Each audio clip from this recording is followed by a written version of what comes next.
Hello, everyone. Welcome to The Progressive Vibe. I'm your host, Dottie. Today is May 16th, 2021. This is Season 4, Episode 5.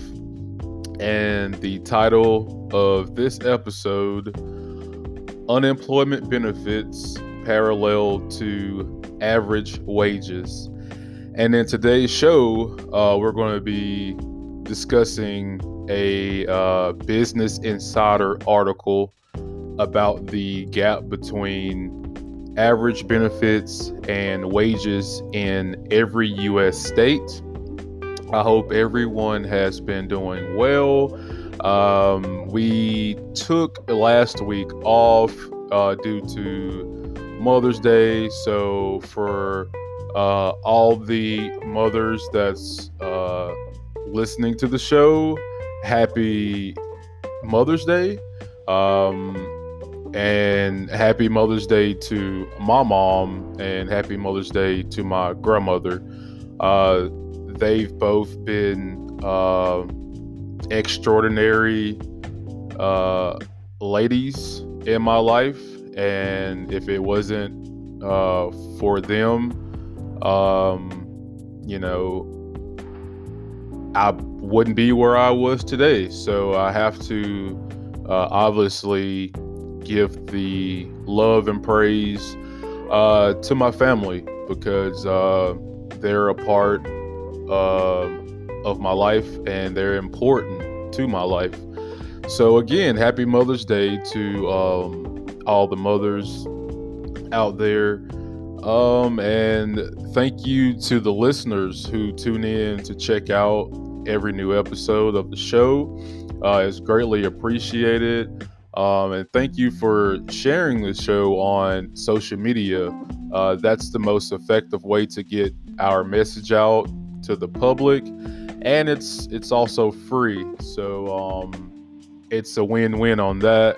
And thank you for thank the listeners for supporting the program with your generous donations, guys. If you want to support the show, obviously that makes our message matter more in this day and age. So I really appreciate the love and support. And again, without you guys, there would be no Progressive Vibe. And I wanted to go ahead and get into the podcast plugins. But before I do, as you guys know, I've been working on a website, which is already produced, but I've been working towards a easier name for the website. And also I've been working on getting our podcast on YouTube. That's both of those things are still in the works. So I appreciate you guys for understanding that and having patience on that. But it will be coming here soon. But in the meantime, let's get into the podcast plugin. So the podcast plugin for today is WordPress.com. And if you want to turn your podcast into a blog to help grow your audience, WordPress.com is the place to do it. And speaking of WordPress, if you have something you want me to discuss on the podcast, you can use the hashtag TPVibe, that's TPVIBE on Twitter, or you can send a message from the contact form on the show's website. If you want to stay in touch with the show, you can enter your email address in the Stay in Touch box on the podcast website. And if you want to help us make the show, you can donate to the show if you like. By doing that, you will help us make stories matter. And again, you can do all of this on the podcast website.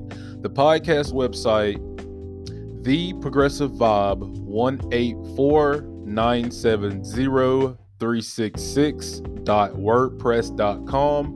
Again, that's The Progressive Vibe 1-844-970-366.wordpress.com. And on that note, guys, let's get into today's program.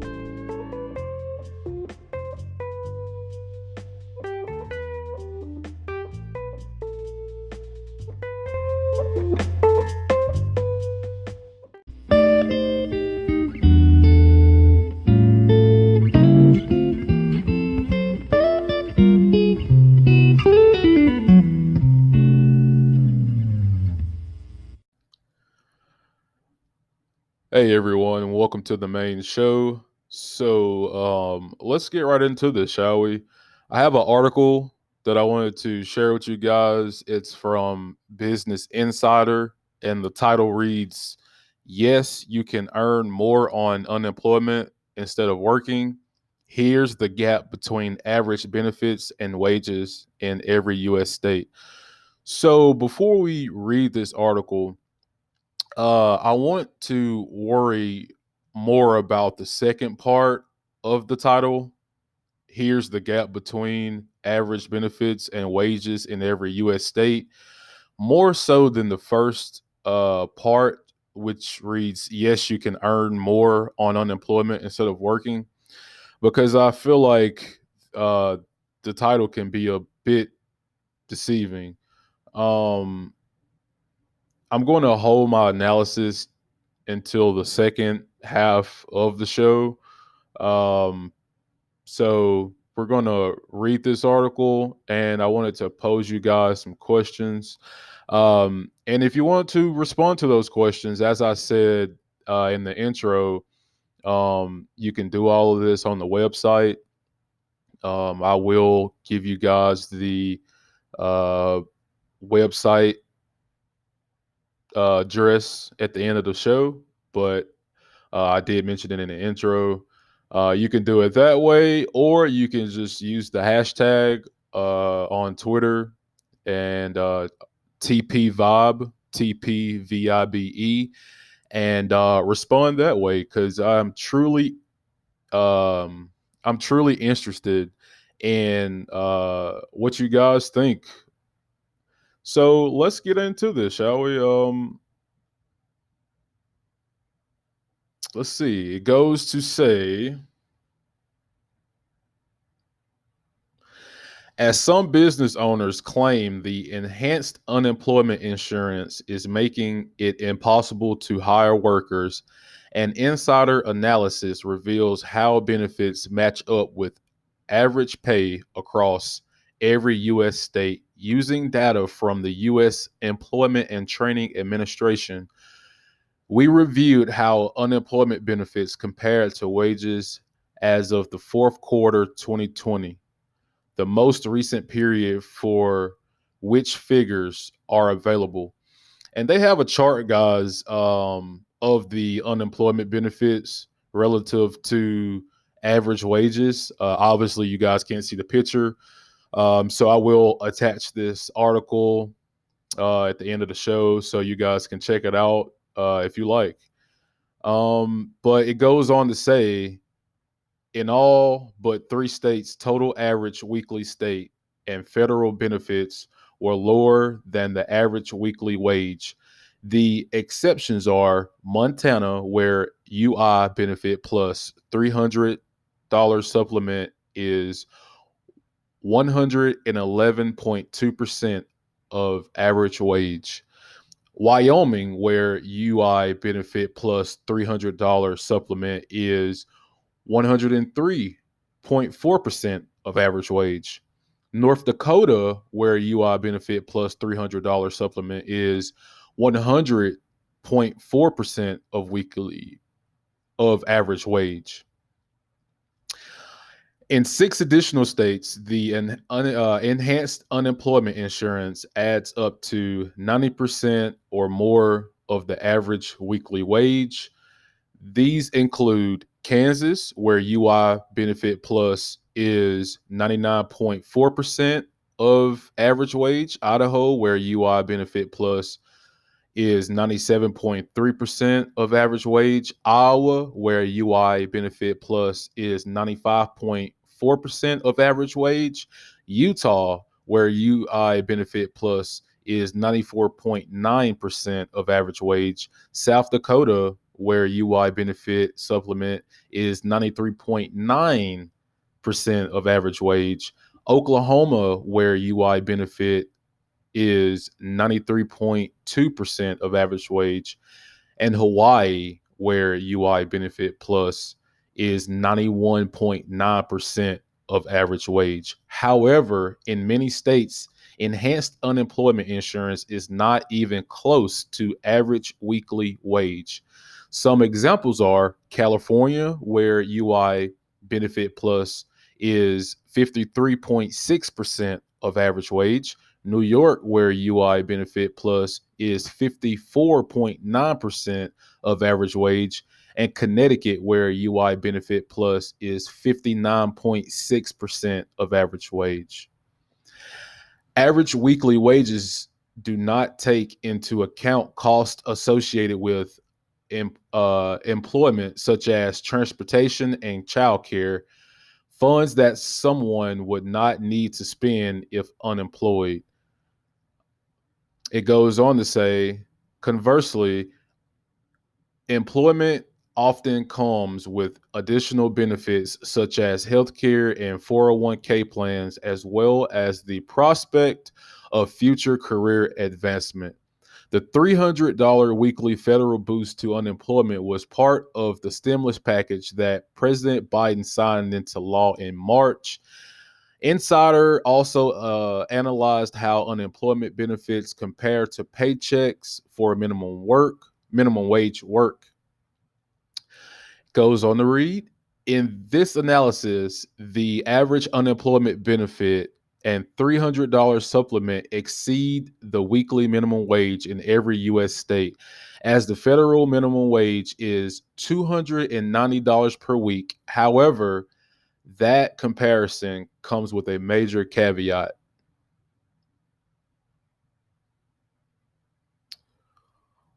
Scroll down here, guys. It goes on to say, because weekly benefits are tied to pre-layoff pay, someone who was earning minimum wage would be receiving lower than average benefits. So while on average, someone would earn more from enhanced unemployment insurance than a minimum wage job, people who were laid off from a lower paying position would not receive the same level of benefits as someone laid off from a higher paying role. That is so important to understand. And I'm going to read the last little bit of this, guys. It says, in some states are ending federal unemployment benefits. States including Montana, South Carolina, and Alabama have announced plans to back out of federal unemployment benefits, meaning unemployed workers will no longer receive the additional $300 per week. The decision to end benefits has been driven largely by business owners, arguing enhanced unemployment benefits are making it difficult to hire. Quote, the biggest challenge out there is federal government and the state government are going to continue with this unemployment. McDonald's franchise Blake Casper told Insider in April. He goes on to say, that is truly creating the incentive to not work right now, Casper added. And how do you blame somebody? You can make more money off of unemployment, end quote. In the last paragraph of this, guys, it says, critics have pushed back on assertions that unemployment benefits are to blame for hiring struggles. Yale economists found that higher federal benefits did not reduce employment during the pandemic. Experts say that other factors are making it difficult to hire, including businesses rapidly reopening, workers unable to find childcare, and pre-pandemic labor shortages. So that was the whole entire article. Again, I'm going to post that or attach that to the episode so you guys can check out the charts. They have two uh, pretty interesting charts that I feel like you guys should check out and see the breakdown even further of that. But I do want to ask the listeners some questions because obviously it was a lot going on in that article. You had a little bit of um, rich owners crying, in my estimation. But again, I'm going to save my analysis to the second half. But here's the questions that I wanted to pose to you, the listeners. How do you feel about the UI Benefit Plus program? Is there validation for people who have lost their job due to the pandemic to continue to receive UI Benefit Plus? If you have worked through this entire pandemic, do you have questions about the federal minimum wage itself? How do you feel about some states ending the UI Benefit Plus program? It's not many right now, but no shock, my state is one of them. Alabama, they're um, seeming to end the UI Benefit Plus program. Um, and I feel like it's more states to follow. Just depends on location. Um, and also, do you think the main reason why jobless claims and people not working at businesses that need help is because of the UI, the unemployment, or do you think there is more um, of a deeper reason as to why business owners can't find help? Do you think it's a bigger reason why? I think we should all ask ourselves. I think the business owners of these large multi or billion-dollar corporations should ask themselves, is the reason why you can't find any help, are you really, really blaming it on enhanced unemployment benefits? So those are the questions that I have for you guys. When we come back, we're going to have our little social media break, and then we're going to hit the second half where I give my analysis, my take on the whole unemployment benefits being parallel to average wages. When we come back, guys, social media break. Stay tuned.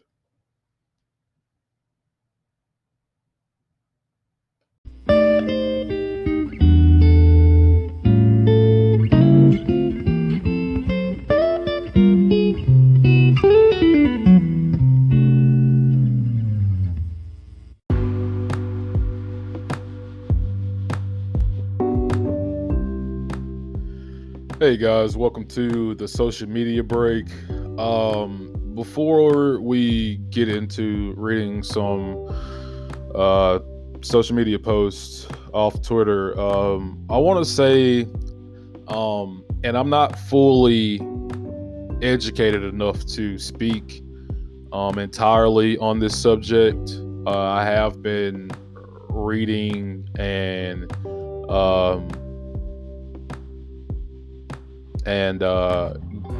gaining knowledge on the situation, but I want to take time out and say my heart goes out to Gaza.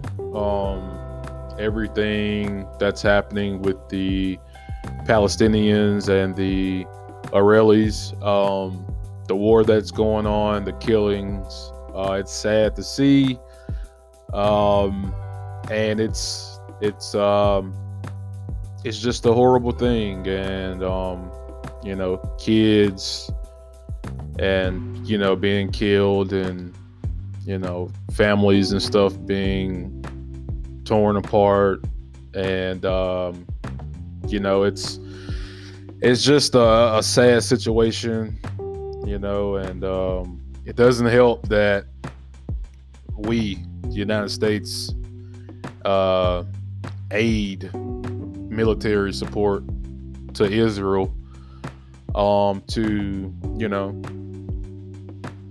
to launch these kind of attacks. Because to me personally, just reading up on everything, it's all for political expediency. It's all about power, and unfortunately, you have families and kids caught in the middle, and are the ones that are dying. It's sad. It's really a sad situation. So again, my thoughts and prayers go out to the Palestinians and the Israelis, people who on both sides who have lost their life. On that note, guys, let's read some Twitter posts, and this is fitting. This is from Bernie Sanders. The devastation in Gaza is unconscionable. We must urge an immediate ceasefire. The killing of Palestinians and Israelis must end. We must also take a hard look at nearly $4 billion a year in military aid to Israel. It is illegal for U.S. aid to support human rights violations. I couldn't agree more on that. Bernie Sanders also says on Twitter, he's on a roll, as he is always. Unbelievable, but true. The same Republicans who voted for trillions in tax breaks for the top 1% and large corporations now want to increase taxes on working families through user fees, more toll roads, and higher gas taxes, while cutting Social Security, Medicare, and Medicaid. I'm sure you guys have been keeping up with that, and I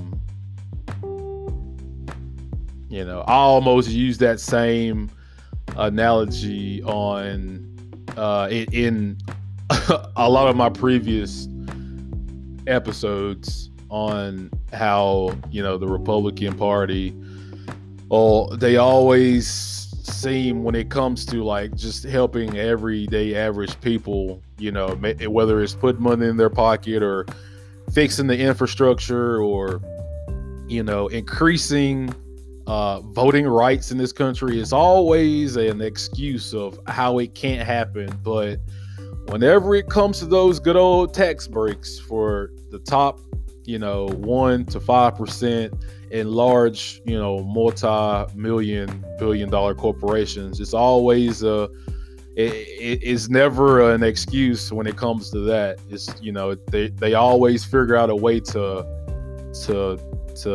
succeed in that.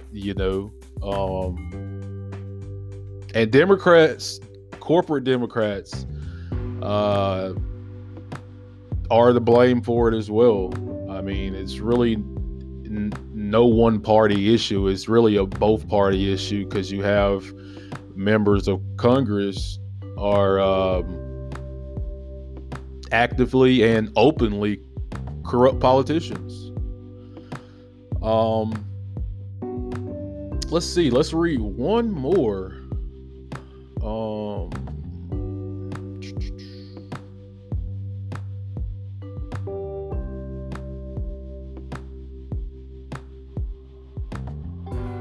This is from Gravel Institute on Twitter. Jeff Bezos, Elon Musk, Bernard Arnault, Bill Gates, Mark Zuckerberg, Warren Buffett, Larry Ellison, Larry Page. These 8 men control more wealth than the world's 3.6 billion poorest people. That is grotesque. And that is awful. And that's a hell of a way to put that, because I did not know that. but you learn something new every day. And if you guys have a Twitter, I would highly recommend you follow Gravel Institute. They have some pretty amazing, enlightening posts that they have on Twitter. Awesome. I hope you guys like the social media break. When we come back, we're going to have the second half of the show where I give my analysis on unemployment benefits and how it's parallel to average wages. Stay tuned, guys.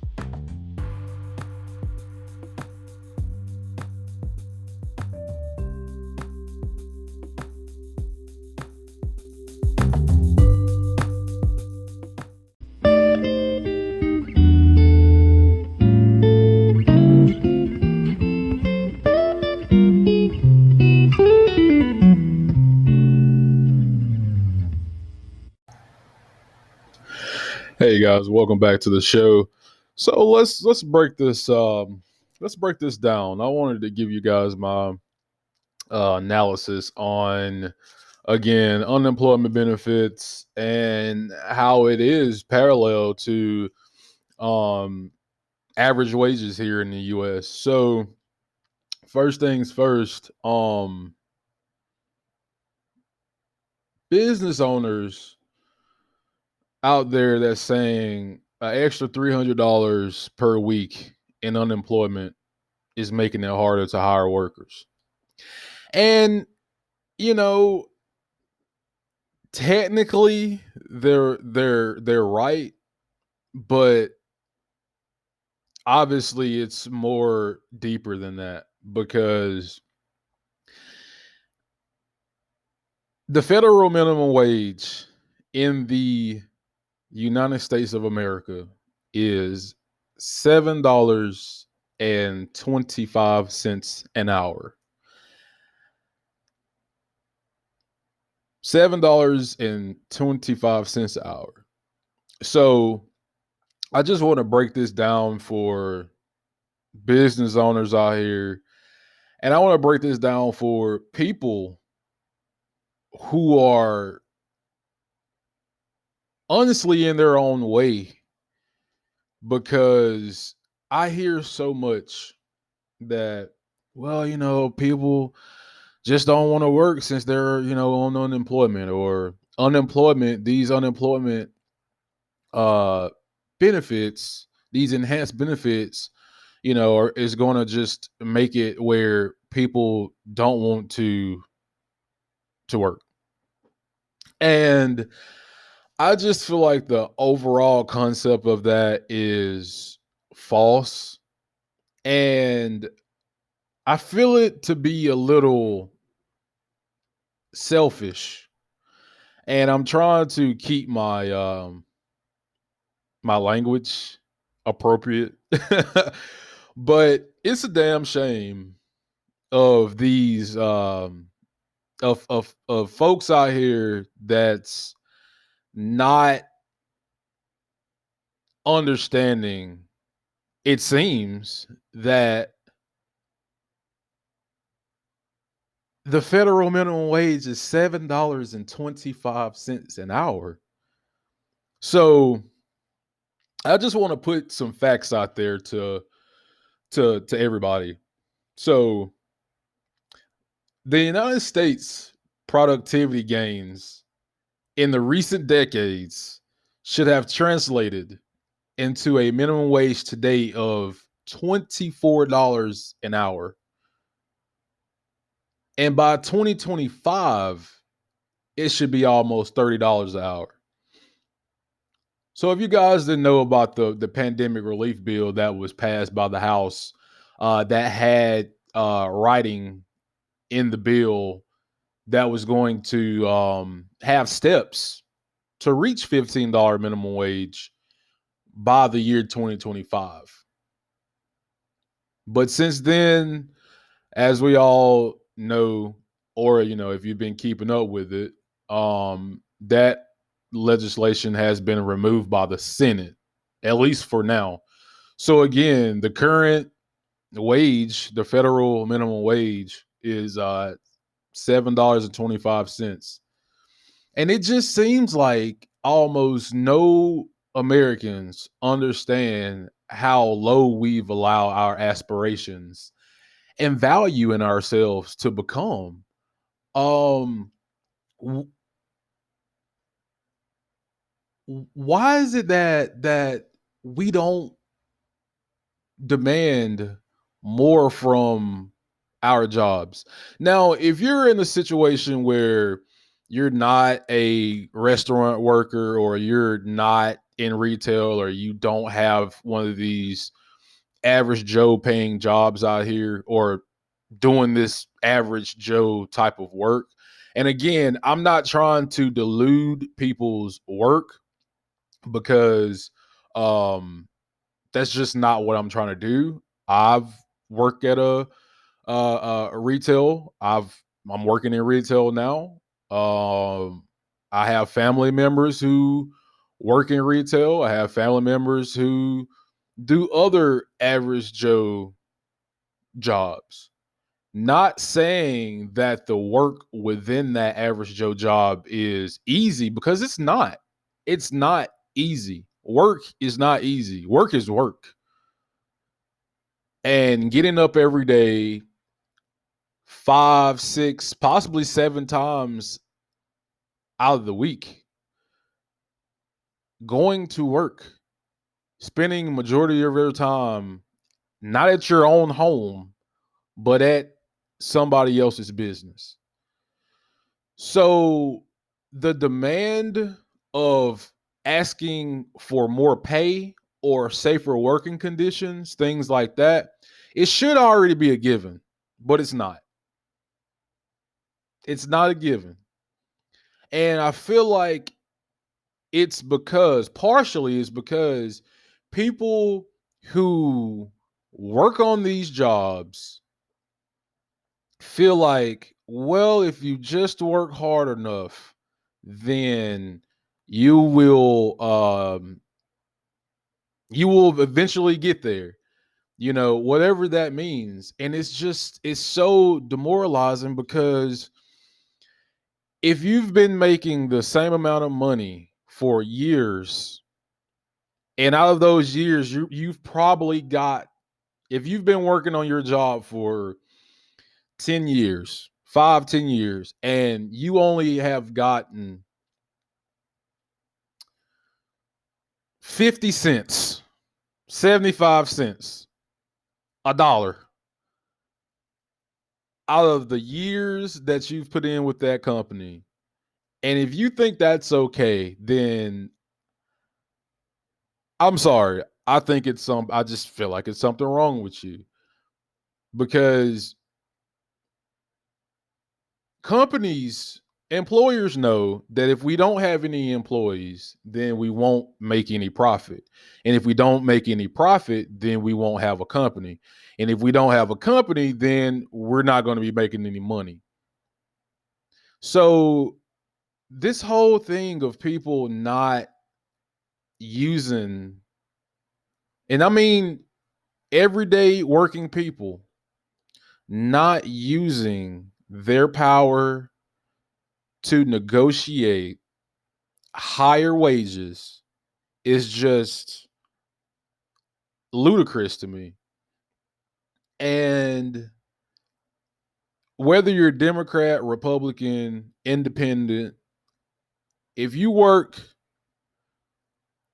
a full time job, hell, if you work a part time job and you're working, if you're supplying the revenue to those companies day in, day out, and your paycheck that you get at the end of the week or the end of every 2 weeks barely lets you pay the bills, then there's obviously something wrong with the setup, the way the system's set up. It just is. So I wanted to give you guys another fact here. This is from Center for Economic and Policy Research. And it says, it points out that if the minimum wage had gone up at the same rate, it would now be $24 an hour. They also calculated by 2025, rising productivity would bring the minimum wage close to $30 an hour. So Congress can't even approve $15 an hour by 2025, which technically speaking, by 2025, people should be making at least $30 an hour. I just don't understand why we can't all come to a reasonable conclusion when it comes to placing value in oneself. No matter what aisle that you're on, what party that you represent, more money in everyday people's pockets is a good thing, not a bad thing. If you have more money in your pockets, that's going to put more money in the economy. That's going to help the economy. And I feel like the fingers are being pointed at these people who are on UI and not being pointed at our lawmakers in Congress who have the power to change everyday Americans' lives for the better. And that's I mean, that goes for President Biden.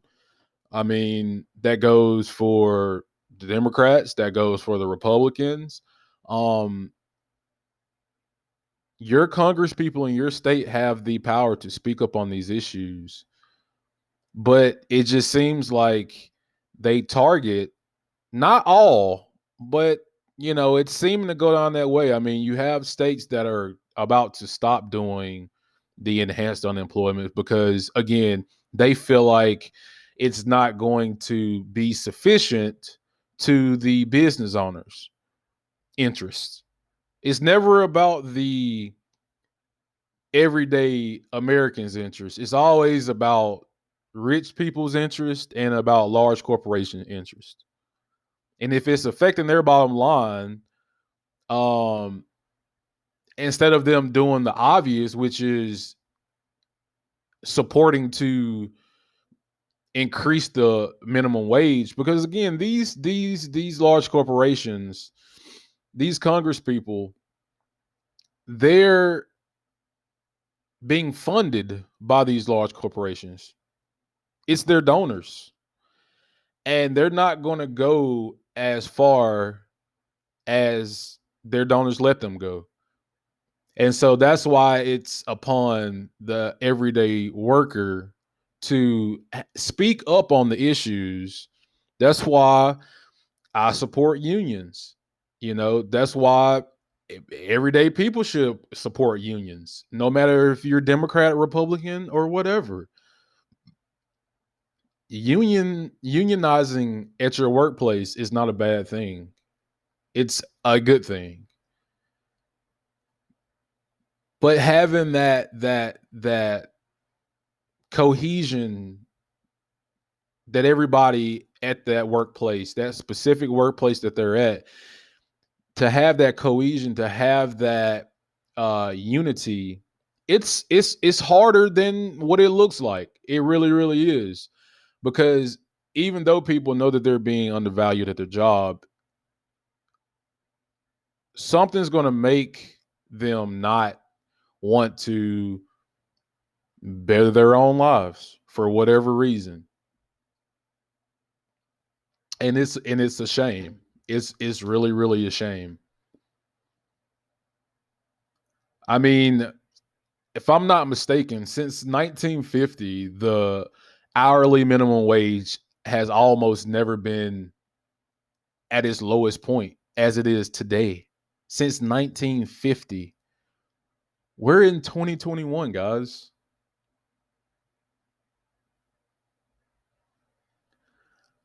So, I mean, I just don't really know what else to say on the whole, like, the unemployment uh benefits,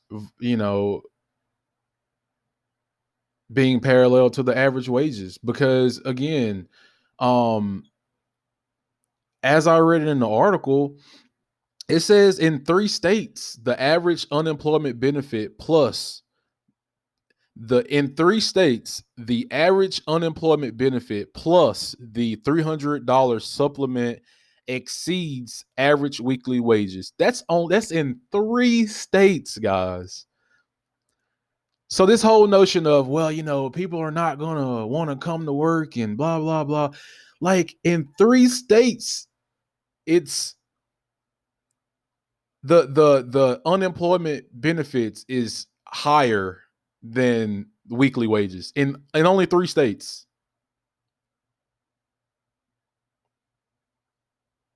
In an average state, and federal unemployment benefit exceeds the minimum wage in every state in the US. Again, average state and federal unemployment benefits exceed the minimum wage in every state. If people are making more money off of unemployment than they would be on at their own job, shouldn't that be a reflection on how the system is reflecting on the average worker? Shouldn't that point out the flaw within our system? If people are more making more money on sitting at home than they would be on their job, shouldn't some of the blame go to the business owners? Shouldn't some of the blame go to our lawmakers for not increasing the minimum wage?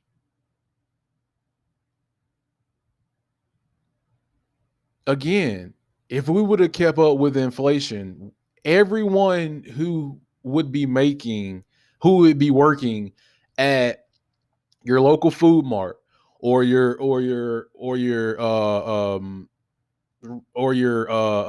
local restaurant, or your you know stocking or truck driving or whatever the case may be, whatever your job is, you no one would be making less than $24 an hour. And I know that might sound insane, that, to some people, that just like is not going to happen. But that same type of mentality is why we're here today, because obviously people want a increasage, like it's vastly supported amongst everyone in the United States that a higher minimum wage is needed. But yet we always hear these talking points from people that says that gets upset that people on unemployment are making more money than they are. You have to channel your energy to the things that, or the people who have the power to change these things for you. Not getting mad at him or her for losing their job due to a pandemic.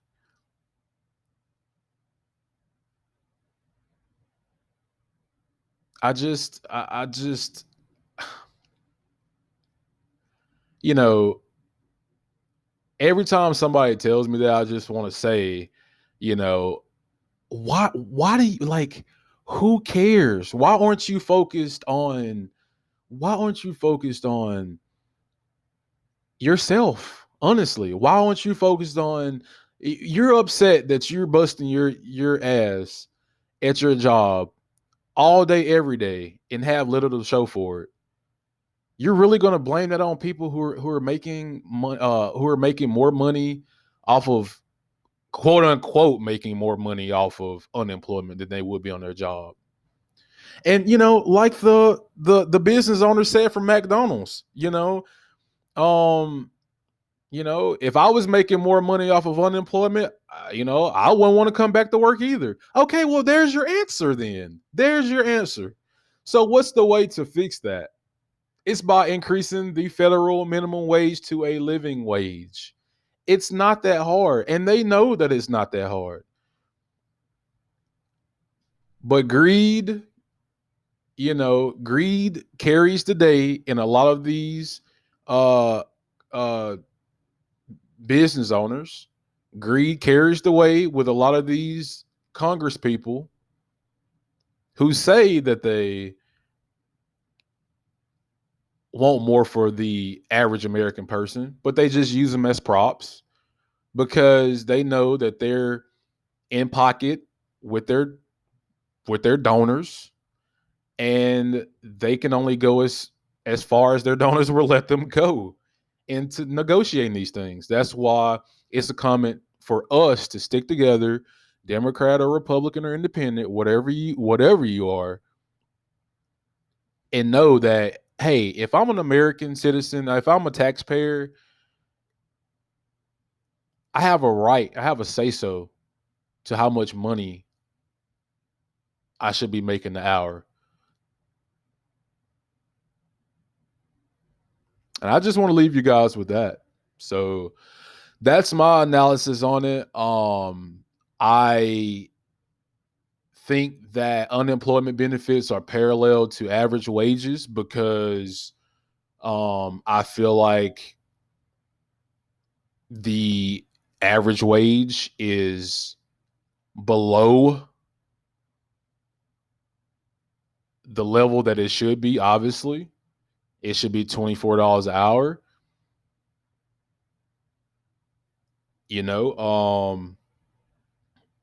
I feel like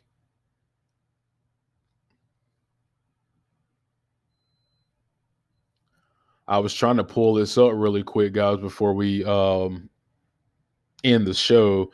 Just another quick thing. I feel like I was trying to bring this article back up. This last little part, as I read in the first half, it said, again, I think it's so important. It says Yale economists found that higher federal benefits did not reduce employment during the pandemic. Experts say that other factors are making it difficult to hire, including businesses rapidly reopening, workers unable to find childcare, and pre-pandemic labor shortages. And I just want to end on that note, guys, because all these people saying that people are not going to come back to work because of the enhanced unemployment is just completely false. It's just completely false. Hey guys, we're back. The previous segment ended abruptly. I'm so sorry about that. My laptop died on me. I thought I had it plugged in, but apparently I didn't. So, but yeah, that's gonna do it for the analysis segment. What do you guys think about it? Again, if you agree, disagree, you can respond on the website, or you can use the hashtag on Twitter, TPVibe, TPVIBE, to respond that way. And when we come back, we will be closing out the show for today. So stick around.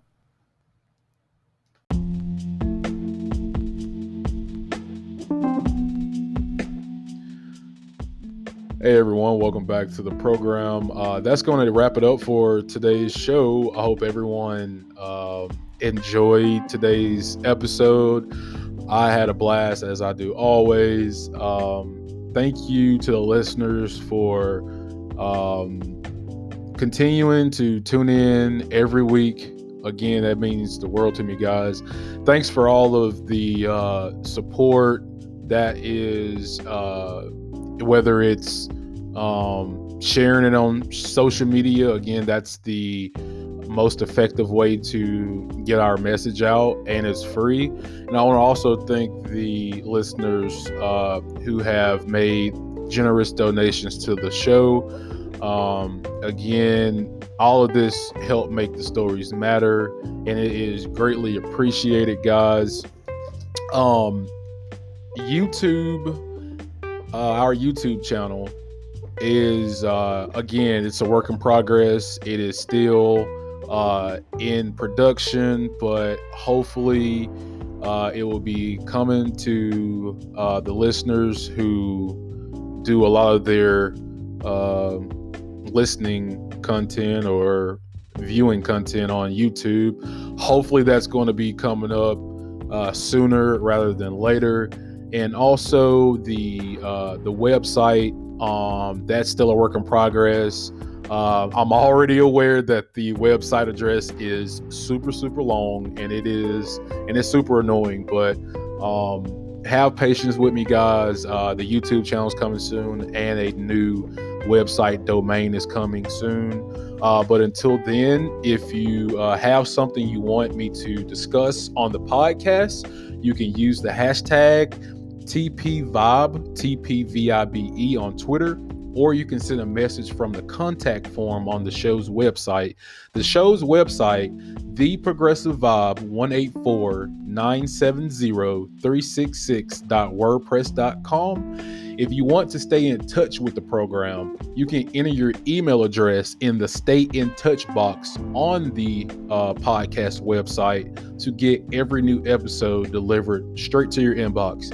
And if you want to help us make the show, you can donate to the show if you like. By doing that, you will help us make stories matter more. And again, you can do all of this on the podcast website, theprogressivevibe1849703666.wordpress.com. The Progressive Vibe is sponsored by Anchor. Again, shout out to Anchor. It is the easiest way to make a podcast, and that's the slogan of Anchor, but it's literally the easiest way to make a podcast. If I'm saying that, guys, then you should hold that for what it's worth. You can check the show out every Sunday. And again, I want to thank the listeners out there for continuing to listen and give your input and just loving the show, guys, because I honestly, the love is mutual. Got nothing but love and respect for you guys out there. And yeah, until then, guys, stay positive, stay progressive, and we'll see you next week.